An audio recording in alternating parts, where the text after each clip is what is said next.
नमस्कार दोस्तों। Postal promotion online classes में आप सबका बहुत बहुत स्वागत है।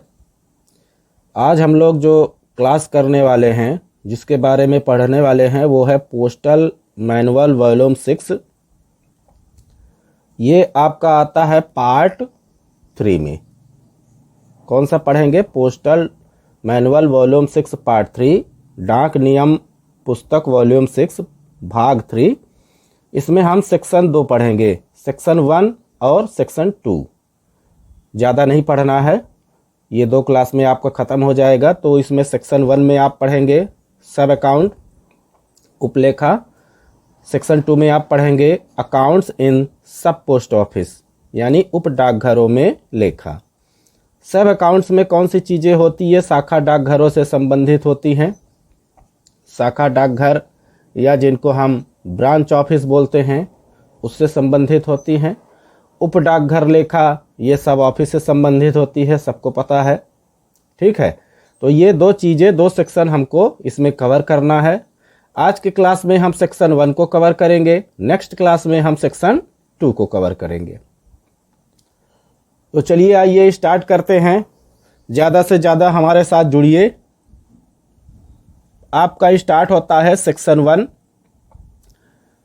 सेक्शन 1 में आते हैं रूल नंबर 61 में। 61 से स्टार्ट है ये। रूल नंबर कहाँ से स्टार्ट है? 61 से, 61 नंबर से। शाखा डाकघर थैलों की अंतर वस्तुएं, contents of branch post office bags. Branch post office bag में क्या क्या रखे जाते हैं वो 61 में आपको क्लास नंबर में बताया गया है। किसी भी ब्रांच पोस्ट ऑफिस को हर एक लेखा कार्यालय द्वारा, सब ऑफिस द्वारा भेजे गए शाखा डाकघर थैलों में सदा एक शाखा डाकघर पर्ची, यानी एक ब्रांच पोस्ट ऑफिस स्लिप, उसको हम बोलते हैं फॉर्म PA4, ये जरूर होना चाहिए। उसमें वो पर्ची रहेगी तथा उसमें निम्न वस्तुएं रखी जानी चाहिए। और उस थैले में क्या क्या चीज़ें रखी जाएंगी अभी हम आपको बता रहे हैं। पर वहाँ पे ये बोला गया है कि एक शाखा डाकघर पर्ची जरूर होती है, जिसे फॉर्म PA4 के नाम से जानते हैं। और उस बैग में, शाखा डाकघर बैग में ये चीज़ें होनी चाहिए। कौन सी? पहला, लेटर की अनपेड वस्तुएं, लेटर की पेड आर्टिकल्स। दूसरा, अनपेड आर्टिकल या अनरजिस्टर्ड आर्टिकल या रजिस्टर्ड लिस्ट या पत्र डाक की रजिस्ट्री वस्तुएं या रजिस्टर्ड लेटर्स, ये चीज़ें हो गई। दूसरा, पार्सल सूची, जहां निर्धारित है कि सहित पार्सल डाक की वस्तुएं हैं, पार्सल लिस्ट। भुगतान किए जाने वाले मनी ऑर्डर, IPO, ये चीज़ें होंगी। सेविंग अकाउंट पासबुक तथा बचत बैंक संबंधी अन्य जो भी प्रलेख होंगे। नकदी वाला एक नकदी थैला, कैश बैग कंटेनिंग, जिसमें कैश होगा, उसमें एक उसका थैला रहेगा, बैग रहेगा, कैश बैग। डाकघर प्रमाण पत्र, पोस्ट ऑफिस सेविंग सर्टिफिकेट, जो सर्टिफिकेट जारी होता है, ये पोस्ट ऑफिस सर्टिफिकेट, तथा उससे संबंधित कोई अगर और डॉक्यूमेंट हो, वो चीज़ें रहेंगी। तो ये बेसिक चीज़ें हो गई। पोस्ट ऑफिस बैग में ये चीज़ें बेसिकली होना चाहिए। फिर इसके बाद कुछ और आपको बताया गया है कि जब इंश्योर्ड आर्टिकल को किसी ब्रांच पोस्ट ऑफिस में भेजा जाता है तो उन्हें संबंधित कोषपाल की उपस्थिति में संबंधित डाकघर में करना चाहिए। मतलब उससे संबंधित जो हमारा ट्रेजरर होगा, उससे के उपस्थित में संबंधित डाकघर में ही उसको करना चाहिए। दूसरा, किसी ब्रांच पोस्ट ऑफिस के यहाँ से भारतीय पोस्टल आर्डरों की मांग करने पर भारतीय पोस्टल आर्डर यानी इंडियन पोस्टल आर्डर, IPO जिसको हम बोलते हैं, उसकी मांग कर आने पर इन्हें संबंधित मनी ऑर्डर डाक सहायक, उससे संबंधित जो भी मनी ऑर्डर का असिस्टेंट होगा, डाक सहायक होगा, रसीद लेकर उपलेखा सहायक यानी सब अकाउंट असिस्टेंट हो गया, उसको सुपुर्द कर देना चाहिए, जो कि संबंधित शाखा डाकघर के लिए इन ऑर्डरों के ब्यौरों को निर्धारित शाखा डाकघर पर्ची में दर्ज कर लेगा।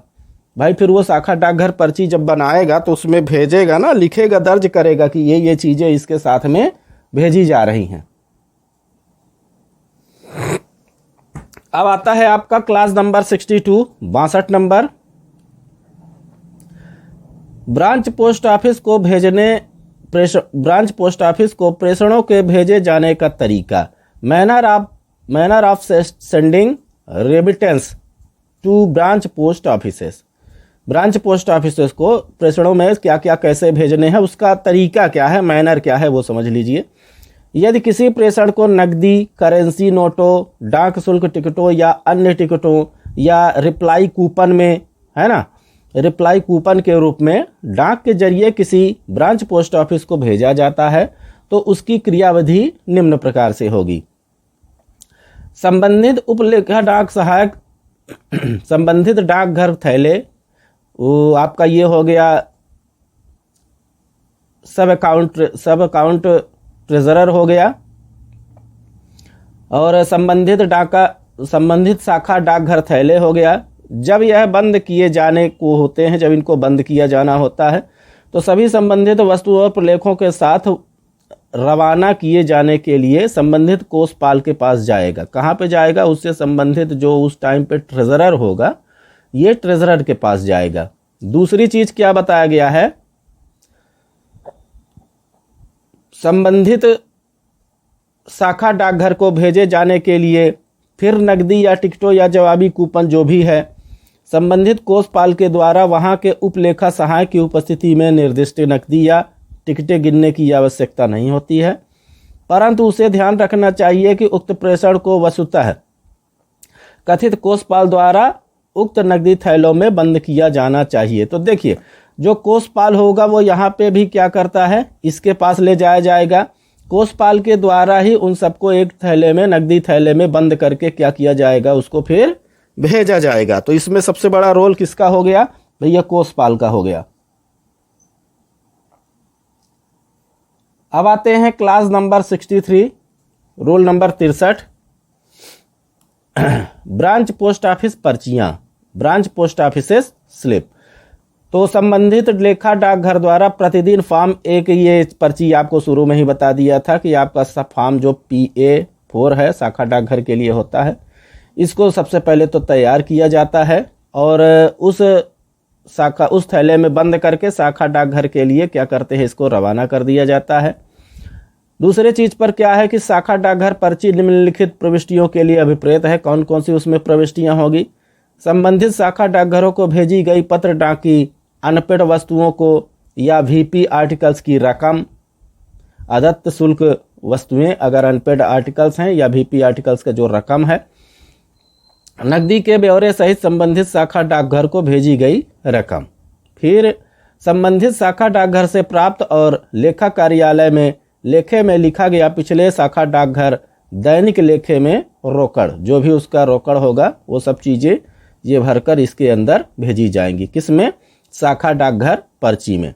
तो फिर से वही बताना चाहेंगे कि ब्रांच पोस्ट ऑफिस का स्लिप जो होता है वो RP4 होता है। ये पूछा गया है, बार बार पूछा गया है, इसको याद कर लीजिए। अब आता है आपका class number 64, closing of bags for branch post office, branch post office के लिए बंद किए गए बैग। पत्र डाक की डाक शुल्क दत्त और अदत्त, मतलब पेड और अनपेड, बिना रजिस्ट्री वस्तुओं को पृथक बंडलों में बांधा जाना चाहिए। जो अनरजिस्टर्ड आर्टिकल हैं, पेड अनपेड, इनको सबको क्या करना चाहिए कि एक अलग से बंडलों में बांधा जाना चाहिए। फिर उन्हें संबंधित शाखा डाकघरों के लिए, जो उससे संबंधित शाखा डाकघर हो, उसमें थैलों को क्या करना चाहिए, शाखा डाकघर का जो थैला बनाया गया है ब्रांच पोस्ट ऑफिस का, उसमें भरकर उनको भेज दिया जाता है। अगर मान लीजिए कि मनी ऑर्डर हो गया, रसीद हो गया तथा अन्य कोई ऐसे प्रलेख हो गए, तो उससे संबंधित जो ब्रांच पोस्ट मास्टर हैं, उसमें जो पर्ची हम आपको बताए थे RP4, उन्हें भी दर्ज किया जाना चाहिए और उसको लिफाफे में बंद कर देना चाहिए। अब लेटर पोस्ट की रजिस्ट्री हुई वस्तुओं को, रजिस्टर्ड आर्टिकल्स को एक बंडल में बांधा जाना चाहिए, है ना। तो ये सब क्या हो गई कि क्लोजिंग ऑफ बैग, बैग को कैसे क्लोज करना है ब्रांच पोस्ट ऑफिस के लिए, तो सबका अलग अलग है। पेड अनपेड और रजिस्टर्ड आर्टिकल का अलग है। मनी ऑर्डर, रसीदों, स्लिप या इसको प्रलेखों का अलग है, और रजिस्टर्ड आर्टिकल का अलग बंडल होना चाहिए। तो इसको इस हिसाब से बंद करके शाखा डाकघर के लिए प्रेषित कर दिया जाता है।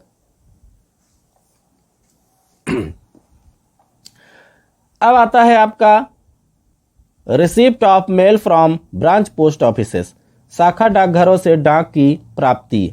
अब देखिए, अभी तक क्या करते थे हम, शाखा डाकघर के लिए डाक भेजते थे। अब क्या करेंगे, शाखा डाकघर से डाक प्राप्त करेंगे। कैसे प्राप्त करेंगे?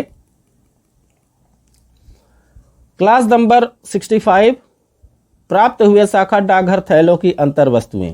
Content of received branch post office bag, branch post office bag जो रिसीव होगा तो उसमें ये चीजें होनी चाहिए, ये चीजें होगी। क्या क्या होगा? दत्त डाक शुल्क, जिसे पेड आर्टिकल बोलते हैं, अनपेड आर्टिकल हो गए, अनरजिस्टर्ड डाक वस्तुएं हो गई, है ना। इनको डाला गया, अतिरिक्त रूप में लौटाया गया हो। इसको जैसे ये सब चीज़ें हम भेजते थे ना, तो इसकी जगह पे अगर ये चीज़ें लौटाया गया हो। रजिस्टर्ड हुए पत्र, रजिस्ट्री लेटर, पार्सल डाक वस्तुएं जिनके साथ संबंधित रजिस्ट्री और पार्सल सूचियाँ ये होनी चाहिए। पत्र डाक, पार्सल डाक की वीपी आर्टिकल्स, जिन्हें डाक में डाला गया हो, अवितरित रूप से लौटाया गया हो, वो चीज़ें हो सकती हैं। जारी किए गए मनी ऑर्डर हो सकते हैं, भुगतान किए गए मनी ऑर्डर हो सकते हैं, ना भुगतान किए गए मनी ऑर्डर हो सकते हैं, बचत बैंक पासबुक और बचत बैंक के अन्य कोई ऐसे प्रलेख हो सकते हैं। तो ये चीज़ें क्या होती हैं, ब्रांच पोस्ट ऑफिस से लेखा कार्यालय के लिए थैले बंद करके भेजी जाती हैं। वो इसके क्या हो गए, कंटेंट हो गए। अब इसके बाद लास्ट में थोड़ा सा हाँ, ये सब चीजें क्या है, संबंधित शाखा डाकघर थैले में सदा ये डाकघर द्वारा ये लेखा कार्यालय के लिए भेजा जाएगा। आते हैं क्लास नंबर 66 पर, 66 नंबर, शाखा डाकघर और नकदी थैलों का खोला जाना। Opening of branch post office bag and cash bag. देखिए, अब ये चीजें तो अब हमको लेखा कार्यालय में तो मिल गया, वहां से ये भेज दिया गया है ना, किसके द्वारा, ब्रांच पोस्ट ऑफिस द्वारा। अब इसको कैसे खोला जाना है, उसको खोलेंगे भी ना, आगे की प्रक्रिया देखिए। तो प्राप्त हुए जो हमारे ब्रांच पोस्ट ऑफिस से बैग प्राप्त हुए हैं, उसका स्लिप जो प्राप्त हुआ है, तो उसका वितरण अनुभाग द्वारा संबंधित कोषपाल को सौंप दिया जाएगा। अब वहां से कहाँ आ गया, आपका एचओ में जाएगा, कोषपाल को सौंप दिया जाएगा। उन्हें प्रत्येक थैले की जांच कर संबंधित उपलेखा डाक सहायक की उपस्थिति में खोला जाएगा। नोट में बोला गया है कि कौन खोलेगा इसको, कोषपाल की उपलेखा सहायक की उपस्थिति में खोला जाएगा। और इसको किसको सौंपा जाएगा, ट्रेजरर को, कोषपाल को। कोषपाल और उपलेखा सहायक के काम एक ही व्यक्ति के द्वारा किए जाते हैं। अधीक्षक द्वारा चुने गए अन्य किसी कर्मचारी की उपस्थिति में इसको खोला जाता है। यह भी हो सकता है कि कोषपाल और ट्रेजरर और उपलेखा सहायक के काम एक ही आदमी कर सकता है, मगर उसको क्या किया जाता है कि पोस्ट ऑफिस का अधीक्षक द्वारा एक कर्मचारी नियुक्त किया जाता है, फिर उसके सामने उस डाक को, उस बैग को खोला जाता है। कोई न कोई तो चाहिए ना। अब आते हैं क्लास नंबर 67, नकदी प्रेषणों की पड़ताल और उसका निपटान। Scrutiny of cash remittances and their settlement. तो शाखा डाकघरों में डाक द्वारा प्राप्त नकदी थैलों में बंद हुए प्रेषण का संबंधित शाखा डाकघर दैनिक लेखे भी प्रविष्ट किए जाएंगे, और जिन्हें लिख कर भेजा गया है उसमें उसका मिलान कर लिया जाएगा कि वो चीजें उसमें हैं कि नहीं हैं। अब आते हैं class number 68, 68 number, scrutiny of branch post office daily account. भाई बीओ का जो डेली अकाउंट है उसकी स्क्रूटनी कैसे होगी, तो संबंधित जो हमारे शाखा डाकघर है वो दैनिक लेखों पर संबंधित उपलेखा सहायक के हस्ताक्षर होने चाहिए। भैया उपलेखा सहायक के उस पर क्या होंगे, हस्ताक्षर होंगे, और संबंधित उसका जो पोस्ट मास्टर होगा उनके द्वारा परीक्षा करके हस्ताक्षरित किए जाएंगे। वो अपना सिग्नेचर करेंगे, कौन, पहले उपलेखा सहायक करेंगे, फिर पोस्ट मास्टर करेंगे, और उन्हें एक दैनिक बंडल में फाइल कर लेना चाहिए। उसका जो भी होगा तो डेली अकाउंट का वो दैनिक बंडल में उसको भी क्या करेंगे, फाइल कर लिया जाएगा। आते हैं क्लास नंबर 69 पे। ब्रांच पोस्ट ऑफिस बैग अंतर वस्तुओं का निपटान, disposal of contents of branch post office bags, उनके अंतर वस्तुओं का कैसे निपटान किया जाएगा। तो ब्रांच पोस्ट ऑफिस से प्राप्त डाक बिना रजिस्ट्री वस्तुओं के बारे में या अनपेड आर्टिकल हो गए, स्टेशन आर्टिकल हो गए, संबंधित पोस्टमास्टर को पेड शुल्क स्टेशन वस्तुएं एवं वितरण डाकघर को लौटाई गई अवितरण वस्तुएं जमा सहायक को तथा अन्य सब वस्तुएं संबंधित छटाई सहायक को सौंप दी जाएगी। ये सब जो दुनिया भर का पंचनामा हुआ है, ये सब चीज़ें किसको भेज दी जाएगी, उसका जो संबंधित छटाई सहायक होगा या सॉर्टिंग असिस्टेंट होगा उसको क्या करेंगे, भेज दिया जाएगा। यहीं से आपका disposal of content of branch post office bag. तो ब्रांच पोस्ट ऑफिस के बैग का डिस्पोजल कौन करेगा, सॉर्टिंग असिस्टेंट के द्वारा किया जाएगा। उसमें इस तरह के बैग बताए गए हैं कि ये चीज़ें इसमें हो सकती हैं। क्लास नंबर 70, वीपी वस्तुओं की रसीदों का निपटान, VP settlement of VP of goods of receipt, जो भी रिसिप्ट भी तो होगा। तो ब्रांच पोस्ट ऑफिस द्वारा वितरित वीपी वस्तुओं को जो उसका रसीद है या उगाही गई रकमों के शाखा डाकघर दैनिक लेखे में जरिए में वो क्या करेगा, मनी ऑर्डर इस शीर्षक पर दिखा दिया जाएगा, उसमें वो अपना दर्ज कर लेगा। इसके बाद क्या दिएगा, लेन देन का जो भी उसका ब्यौरा है वो दैनिक लेखे के पीठ पर दिए जाएंगे तथा संबंधित उपलेखा डाक सहायक दैनिक लेखों की प्रविष्टियों की जांच करेगा। जांच पड़ताल करने के बाद उसको क्या करेंगे कि दैनिक लेखे के सही रकम अगर पाया जाता है, जमा रूप से वो सही पाया जाता है, तो फिर बीपी वस्तुओं के संबंधित रसीदों पर अपने हस्ताक्षर वो करेगा। कौन करेगा, सब अकाउंट असिस्टेंट, और उन्हें रसीद लेकर संबंधित रजिस्ट्री या पार्सल सहायक को सपुर्द कर देगा। यह रसीद उस शाखा डाकघर दैनिक लेखों पर ही ली जानी चाहिए।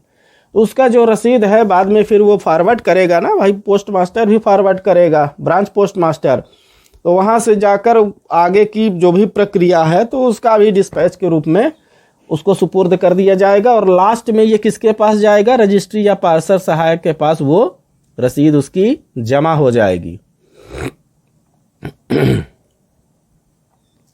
आते हैं क्लास नंबर 71, 71 नंबर पे, verification of branch post office serial number, branch post office के सीरियल नंबर का वेरिफिकेशन।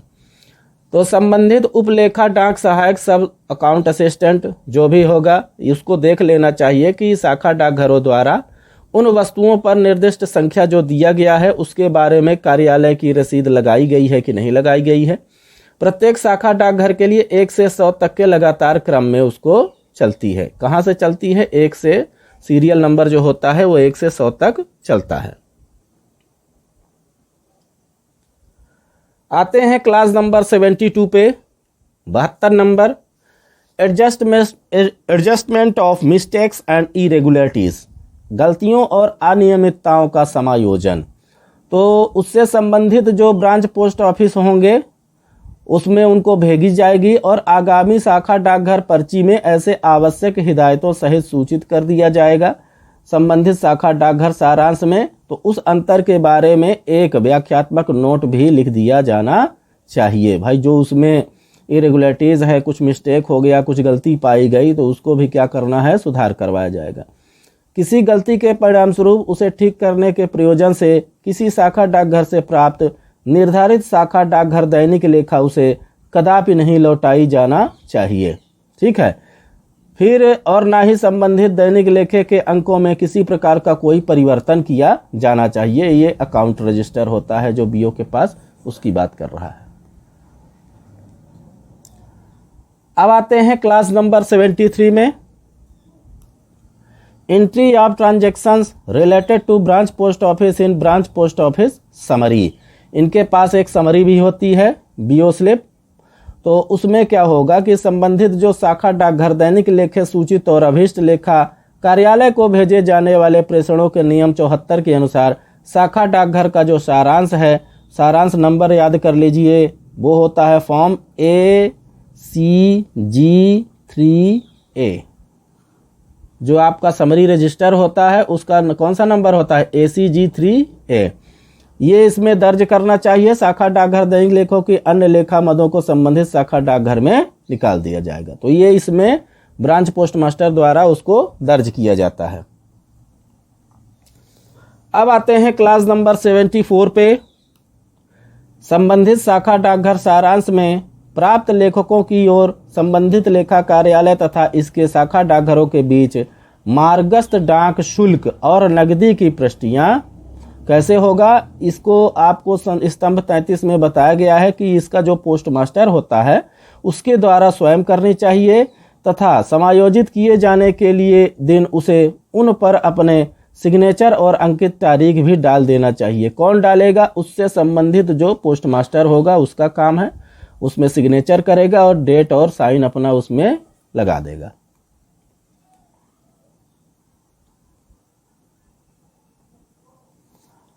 अब आता है क्लास नंबर 75, ग्राम डाकिये के साथ लेन देन, ट्रांजैक्शन विद विलेज पोस्टमैन। तो ग्राम डाकिये के वितरण के लिए दी गई वस्तुएं कौन कौन सी वस्तुएं होती हैं। पूर्व इसके लिए पत्र डाक और पार्सल डाक की रजिस्ट्री, बीमा वस्तुएं, भीपी वस्तुएं, ये सब वितरण के लिए उसको दी जा सकती हैं।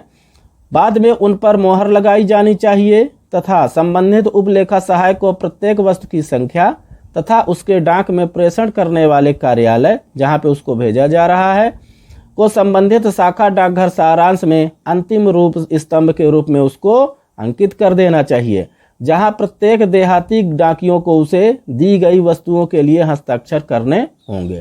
तो ये चीजें हैं जो ग्राम डाकियों के साथ ट्रांजैक्शन किया जाएगा, क्या क्या उनको भेजा जाएगा, ये जरूरी है जानना।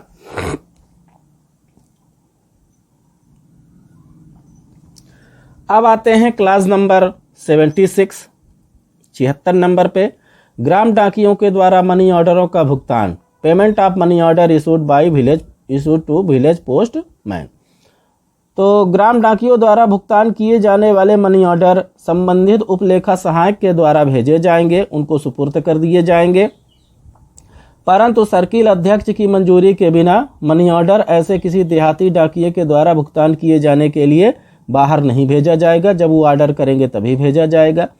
1 सप्ताह से अधिक अवधि के लिए संबंधित डाकघर में अनुपस्थित रहने की संभावना हो तो एक ग्राम डाकिये को मनी ऑर्डर की अदायगी के लिए दी जाने वाली कुल राशि, जिसमें वितरणार्थ उसके सुपुर्द की जाने वाली भीपी वस्तु पर लगाया गया जो मूल्य है उसमें सम्मिलित होना चाहिए तथा उन वस्तुओं पर उगाही जाने वाली रकम जिस पर सीमा शुल्क 2000 रुपये से नहीं बढ़नी चाहिए। कस्टम ड्यूटी सीमा शुल्क 2000 रुपये से ज़्यादा नहीं होना चाहिए।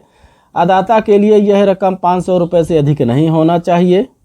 इससे अधिकतम रकम का भुगतान ग्राम डाकिये के जरिए नहीं किया जा सकता तथा अधीक्षक के आदेशानुसार किसी अकेले ग्राम डाकिये को सौंपी जाने वाली वस्तु का कुल रकम 3500 रुपये की जा सकती है। सर्कल अध्यक्ष के द्वारा इसको बढ़ाया भी जा सकता है, मतलब CPMG अगर चाहें तो इसको बढ़ा भी सकते हैं, पर उसके पास 3500 रुपये से ज़्यादा नहीं होना चाहिए इन सबको मिलाकर। तो ये ग्राम डाकिये का हो गया। यही डाटा तो पूछा जाता है।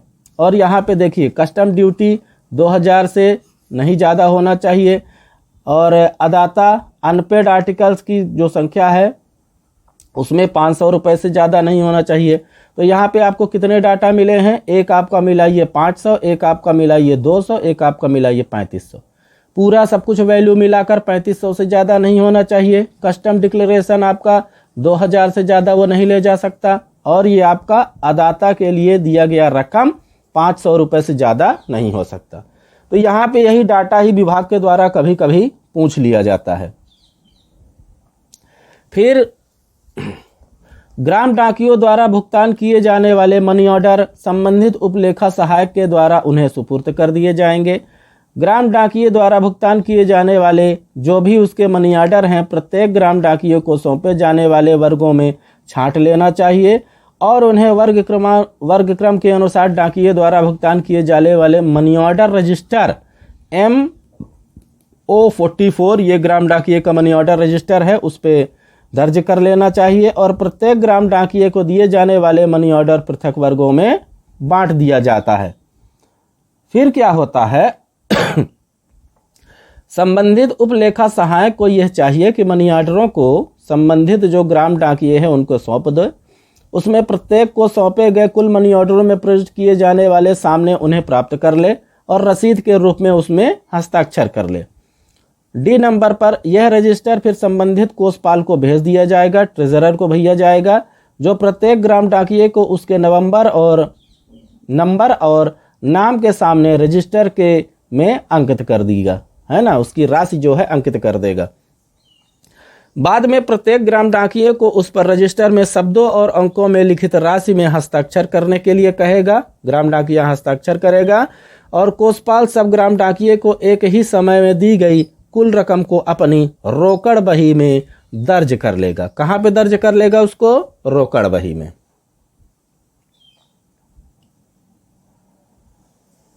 अब आता है क्लास नंबर 77, गस्त पुस्तक की प्रविष्टियां, एंट्रीज इन विजिट बुक।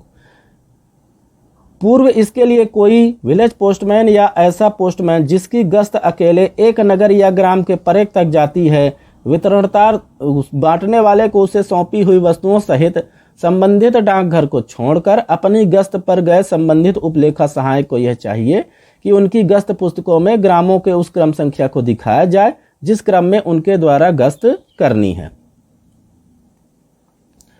अब आते हैं class number 78, visit book examination on return of village postman. Village postman द्वारा लौटाए गए विजिट बुक का परीक्षण तो कौन करेगा? संबंधित ग्राम डाकिये के निर्धारित डाकघर में लौट आने पर उसकी गस्त पुस्तक संबंधित मुखिया या ग्राम के किसी अन्य जिम्मेदार निवासी के हस्ताक्षर होने चाहिए, है ना। तो जान लेने के लिए परीक्षा करनी चाहिए कि क्या वो ऐसे प्रत्येक ग्राम में वो गया था कि नहीं गया था।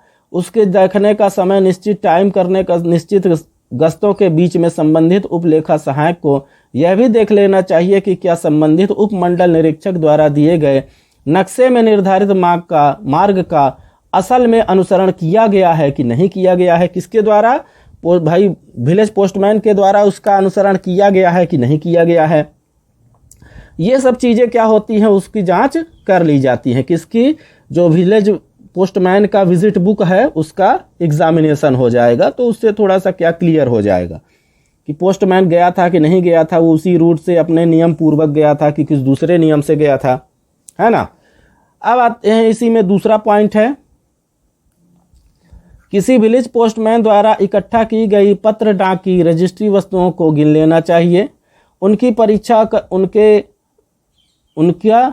परीक्षा करके उनका संबंधित गत पुस्तक की प्रविष्टियों में मिलान कर लेना चाहिए। यदि इकट्ठा की गई अन्य वस्तुओं की संख्या उनके द्वारा वितरित वस्तुओं की संख्या में बहुत कम है तो यह संबंधित पोस्टमास्टर के ध्यान में लाना चाहिए। बाद में इसका निरीक्षण करके एक रिपोर्ट तैयार करेगा और उपलेखा सहायक को संबंधित ग्राम डाकियों की गस्त पुस्तक पर अपने हस्ताक्षर अंकित कर देगा। तो इतना हो गया इसका काम एग्जामिनेशन का। अब आते हैं क्लास नंबर 79, यदि डाकियों द्वारा रजिस्ट्री की गई वस्तुएं अपने गस्त की अवधि में किसी ग्राम डाकिये द्वारा पत्र डाक की कोई वस्तु या वस्तुएं रजिस्ट्री की जाती हैं तो उन्हें संबंधित उपलेखा सहायक द्वारा रजिस्ट्री सहायक को पहुंचा दिया जाएगा। मतलब ये किसके पास पहुंच जाएगी? रजिस्ट्री सहायक जो उसका होगा उसके पास उसको एंट्रीज कर दी जाएगी। अब आता है क्लास नंबर 80, ग्राम डाकियों से रसीदों और अवितरित वस्तुओं की वापसी, टेकिंग और receipt and return of undelivered items from village postman. संबंधित ग्राम डाकियों के अपने कार्यालय में लौट आने पर उक्त उपलेखा सहायक को यह चाहिए कि वह इसके लिए पत्र डाक और रजिस्ट्री पार्सलों की जो भी रसीदें हैं, पावतियां हैं, अवितरित किए जाने पर तारों की भी संख्या जो है रसीद ले उसका, परंतु इसके पूर्व रजिस्ट्री पार्सलों की रसीदें उक्त लेखा सहायक को सौंप दी जाएगी, उपलेखा सहायक को। और संबंधित ग्राम डाकिये की ऐसी किसी रकम को पार्सल डाक शुल्क पुनः प्रेषण की हो या संबंधित डाक फीस सहित सीमा शुल्क से प्राप्त की गई है तो इसको संबंधित किसको दे दिया जाएगा? कोषपाल को दे दिया जाएगा, ट्रेजरर को।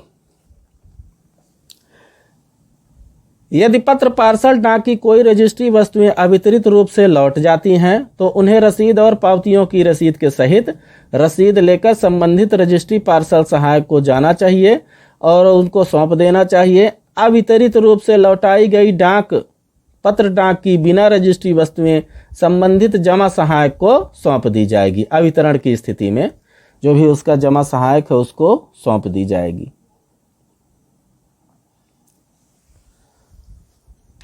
अब आते हैं क्लास नंबर 81, 81 नंबर पे। वितरित और अवितरित money order, delivered and undelivered money orders. अभी विलेज पोस्टमैन का ही चल रहा है भैया। पहले हम ब्रांच ऑफिस के बारे में पढ़े हैं, फिर अब विलेज पोस्टमैन, ये भी ब्रांच ऑफिस से संबंधित है। पहला चैप्टर आपका चल रहा है ना, सेक्शन 1। तो संबंधित विलेज पोस्टमैन द्वारा लौटाए आने पर संबंधित उपलेखा सहायक को चाहिए कि वह उन पर अवितरित मनी ऑर्डर जो हैं पाने वालों के हस्ताक्षर हो चुके हैं, जो पेड़ हो चुका है उसमें हस्ताक्षर हो चुके हैं, वितरण वाले, है ना। ये वितरित का है, वितरित और अवितरित। अभी वितरण वाले बता रहे हैं कि उसमें भाई देगा तो हस्ताक्षर तो कराएगा ही विलेज पोस्टमैन। तो उसमें क्या होता है कि मनी ऑर्डर सहायकों को उसकी रसीद लेकर दे देनी चाहिए।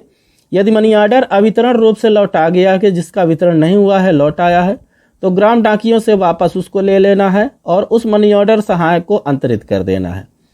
परंतु संबंधित ग्राम डाकियों द्वारा वापस लगाई गई नकदी को उनसे लेकर संबंधित कोषपाल को रसीद के साथ में क्या करेगा? सौंप देगा। देखिए 3 चीज होती हैं इसमें। मनी ऑर्डर है, वितरित हुआ, अवितरित हुआ। वितरित हुआ तो इसका पैसा मिला, तो वितरण की स्थिति में उसमें स्लिप वगैरह में जांच करेगा। अवितरण की स्थिति में वो मनी ऑर्डर सहायक को दे दिया जाएगा। जो पैसा है वो किसको दे दिया जाएगा? ट्रेजरर को दे दिया जाएगा। ठीक है, तो पैसा तो ट्रेजरर के पास चला जाएगा। ये चीजें इसमें होती हैं। अब आता है क्लास नंबर 82, विलेज पोस्टमैन के रजिस्टरों की परीक्षण, examination of registers of village postman. तो संबंधित ग्राम डाकियों के डाकघर में लौट आने पर संबंधित उपलेखा सहायक को यह जानने के लिए कि उनके रजिस्टरों की परीक्षण कर लेनी चाहिए। क्या परीक्षण करेगा? कि प्रत्येक बिना रजिस्ट्री पार्सल के बारे में उस पर पाने वाले व्यक्ति के हस्ताक्षर हैं कि नहीं हैं। बीमा वस्तु से संबंधित वितरित प्रत्येक सूचना के बारे में संबंधित रजिस्टर को पाने वाले व्यक्ति की रसीद है कि नहीं है। किसी ऐसे अदाता को, पेमेंटधारी को दे मनी ऑर्डर के बारे में वितरित प्रत्येक नोटिस से संबंधित रजिस्टर को वास्तविक अदाता की रसीद ले लेनी चाहिए। ये सब है कि नहीं है। तो ये सब क्या होता है कि ग्राम डाकियों में रजिस्टरों में इसकी परीक्षण कर लेनी चाहिए। कौन करेगा? सब अकाउंट असिस्टेंट।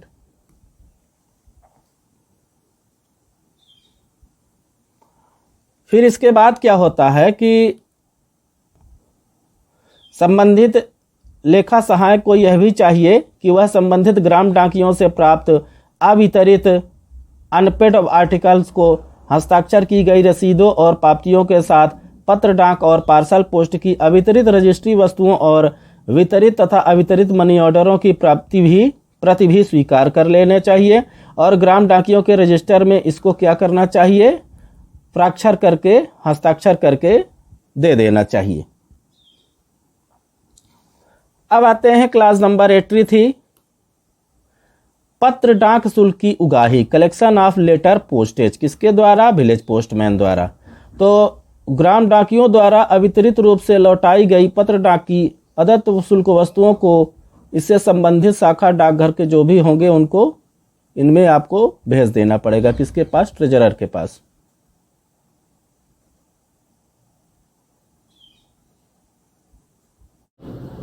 तो यहाँ से आपका section number 1 postal manual volume 6 part 3 का पूरा होता है। तो सेक्शन नंबर 1 में हम लोग क्या क्या पढ़े हैं, क्या क्या चीज़ें इसमें होनी चाहिए। इसमें आपका बेसिकली क्या होता है कि ब्रांच ऑफिस से संबंधित जो है उसको हम जानकारी लिए हैं, और ब्रांच ऑफिस में जो विलेज पोस्टमैन हमारे काम करते हैं, विलेज पोस्टमैन, वो कैसे पार्सल को ले जाएंगे, कैसे डाक को ले जाएंगे, कैसे बांटेंगे, कैसे उनके नियम पुस्तिका में सिग्नेचर किया जाएगा, ये सब चीज़ें देखिए क्या है कि अच्छे गहराई से हम इसको पढ़ चुके हैं। तो यहाँ से आपका सेक्शन नंबर 1 खत्म होता है। पोस्टल मैनुअल वॉल्यूम 6 पार्ट, ये आपका 3rd हो गया। ठीक है, ये आपका पोस्टल मैनुअल वॉल्यूम 6 ये हो गया आपका पार्ट 3। पार्ट 3 का पहला सेक्शन पूरा हुआ। अब आपको हम नेक्स्ट क्लास में अगले सेक्शन के बारे में बताएंगे, जिसमें सब अकाउंट के बारे में जानेंगे, या सब पोस्ट ऑफिस के बारे में जो भी अपना उसका नियम होगा उसको हम पढ़ेंगे। तब तक के लिए बहुत बहुत धन्यवाद। चलिए नमस्कार, अच्छे से पढ़ाई करिएगा, समय अब बहुत ही कम बचा है। और चैनल को हमारे सब्सक्राइब कर लीजिएगा, जिससे लेटेस्ट अपडेट आपको मिलता रहे। ठीक है, धन्यवाद।